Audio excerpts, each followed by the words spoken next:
그러니까 처음에 이제 식품 식자재 쪽으로 영업을 하다가 물류 쪽은 어느 계기에 물류 쪽하고 지금 하게 되셨나요? 제가 이제 전에 네. 그 오뚜기에 근무했을 때 네. 결국은 뭐 본사 상대로 영업을 하지만 하다 보면은 결국은 이제 그 가맹 점주님들 만나게 되고 이제 외식 시장이 이렇구나라고 알다 보니까 제가 하고 있던 영업은 되게 좁은 영역의 한 부분이라고 생각이 들어서 네. 어차피 식품 쪽에 하려면 결국은 이 유통 물류를 다 전체적으로 알지 않으면 정확하게 모르겠구나 판단이 돼서 네. 그 당시 때 이제 유통회사들 알아보고 있다가 이제 그 거래처에서 좋게 보신 이제 경쟁사였죠. 네. 그 때는 팀장님이셨는데 팀장님 소개로 이제 이직을 하면서 이제 식자재 물류에 대해서 이제 접근을 하게 되었던 거죠. 처음에 이제 영업으로 시작하다가 유통물 쪽으로 이제 회사를 옮기면서 그때부터 이제 예. 어떤 프로의 길로 좀 시작한 거네요. 프로라고 말씀해 주셔서 감사하긴 한데 처음에는 약간 좀 부침이 좀 많았습니다. 약간 뭐 앞에서도 교수님이 말씀하셨지만 그 제조 OEM이라는 건 어느 정도 규격이 돼 있고 뭐 한두 제품에 관련돼서만 이렇게 전문적으로 영업을 한다라고 하면 이 식자재라는 거는 진짜 농산물부터 전체 다 관리를 해주고 조언도 해주고 클레임이 받았을 때 이제 대응도 해야 되는데 네.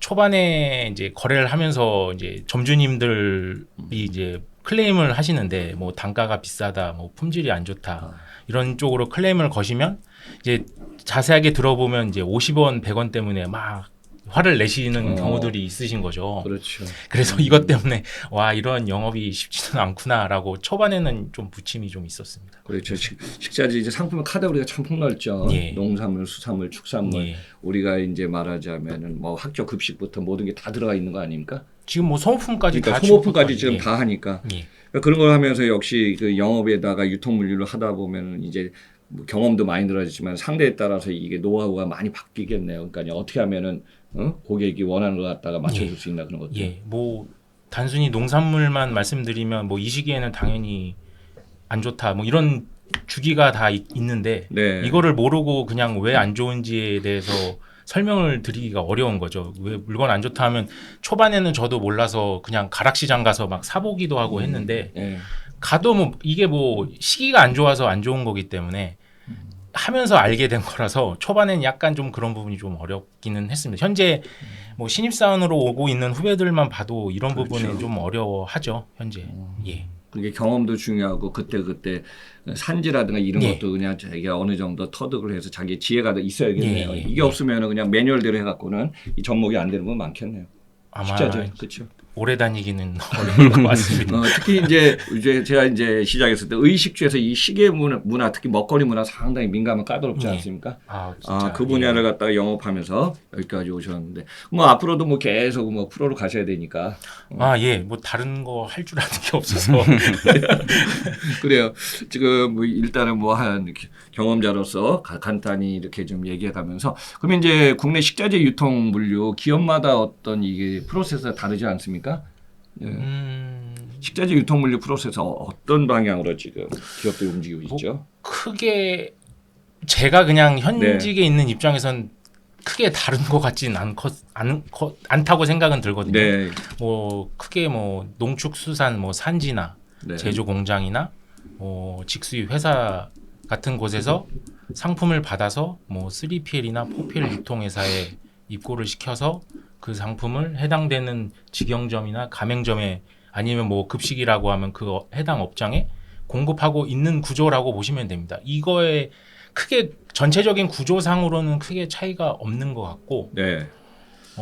그 안에서 약간의 뭐 차이라고 볼 수 있는 거는 그 해당 상품 뭐 아니면 그 해당 농산물 같은 경우는 산지 그리고 뭐 그 해당 상품이 직접 수입하고 있는 상품이다라고 하면 그거에 따른 가격 경쟁력으로 이게 장점이 돼서 뭐 어떤 업종 어떤 브랜드에는 이게 경쟁력이 될 수 있는 거고 이런 걸 못하기 때문에 어떤 브랜드에는 단점이 될 수 있는 거라서 크게 전체적인 구조로 봤을 때는 그냥 앞에 말씀드린 대로 뭐 산지든 제조회사든 뭐 직수입회사든 직거래를 하든 아니면 대리점을 통해 물건을 받아서 그거를 뭐 계약돼 있는 직영점이나 가맹점에 공급하고 있다. 뭐라고 보시면 될 것 같습니다. 그렇죠. 이제 거래처 산지 직송부터 거래 제조부터 다 이걸 갖다가 예측하고 또 판로까지 이게 다 링크 시켜야 되지 않습니까?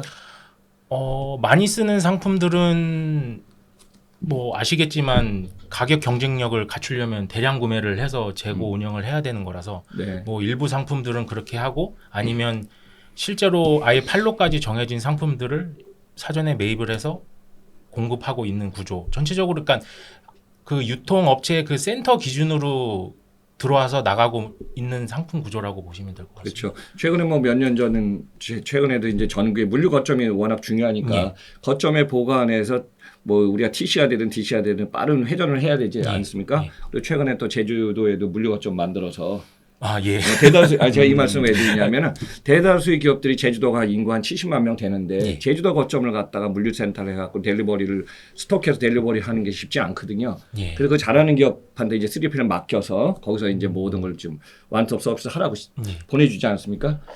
근데 제주도 거점을 해갖고 좀 활발하게 하고는 있고 제 뭐 주변에 있는 저희 팀 있고 선배들 중에 현재 지금 거기서 영업하고 있는 분들이 계신데 네.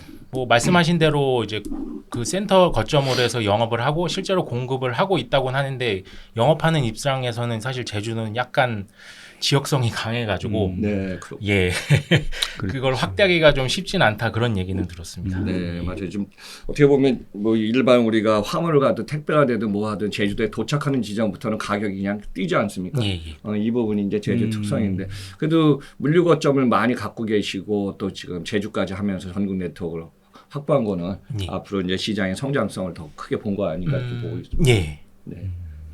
그런데 물류는 거점 전략이고 사실 신선식품 하면은 우리가 이제 뭐 이커머스 시장도 좀 많이 지금 바뀌고 있지 않습니까? 그래서 뭐 새벽 배송도 지금 하다가 지금 진출했다가 멈춘 기업도 많이 나오고 특히 식품 같은 경우는 더 어렵지 않나요?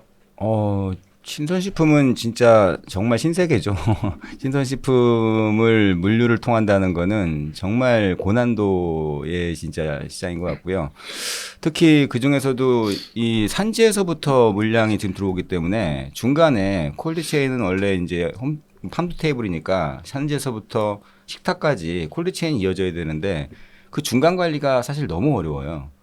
뭐 대형 마트들이나 백화점이나 아니면 유통업체 같은 경우에는 그 안으로 들어오게 되면은 그때부터는 콜드체인이 이루어집니다. 실제로 저도 운영을 했을 때 뭐 그 안에서는 뭐 전시라든지 뭐 냉장 냉동 3온도대로 관리도 하고 또 앞에서 또 냉각 염소 처리 작업도 하면서 나름대로 노력을 많이 하고 또 바깥쪽으로 빠져나갈 때도 점포까지 갈 때 저희는 B2B니까 그때까지도 이제 콜드체인 차량을 통하고 거기에 TMS라는 시스템을 통해서 온도라든지 뭐 여러 가지 습도라든지 그런 걸 제어해 가면서 최선을 다해서 선도를 관리하고 있는데 관건은 산지에서부터 물류센터까지 들어올 때 그때는 통제가 안 된다는 거죠. 그때는 이 유통업체 차량으로 들어가는 게 아니라 산지에서 용차를 통해서 들어오기 때문에 그때 만약에 콜드체인이 뭐 단 30분 1시간이라도 끊어지게 된다면 선도가 한 번에 나가버리거든요.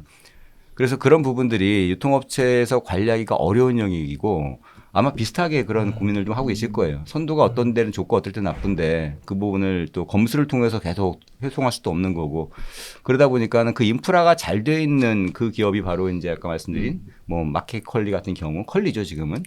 컬리 같은 경우는 산지에서부터 본인들의 차량을 이용해서 직접적으로 냉장 상품 그대로 콜드체인으로 들어오고 그 전체 과정을 뭐 TMS 자체 TMS를 통해서 경로 관제를 하기 때문에 어떻게 보면은 국내에서는 거의 유일하게 산지에서부터 뭐 가정까지 콜드체인 인프라가 계속 살아있는 그런 구조라고 보거든요. 그게 마켓컬리의 가장 강력한 또 장점이었고 뭐 다른 어떤 것보다도 그런 품질 관련된 부분들 그 부분들이 콜드체인에서는 가장 앞서가고 있는 부분이었기 때문에 오히려 오프라인 업체들 전통적인 업체들이 그 부분을 벤치마킹할 부분도 필요하고 비용이 들더라도 거기서 승부를 어느 정도까지는 보는 그런 마음으로 전체 이 엔드투엔드 과정 관리에 콜드체인이 끊어지지 않도록 지속적으로 노력하는 게 이게 좀 중요할 것 같습니다.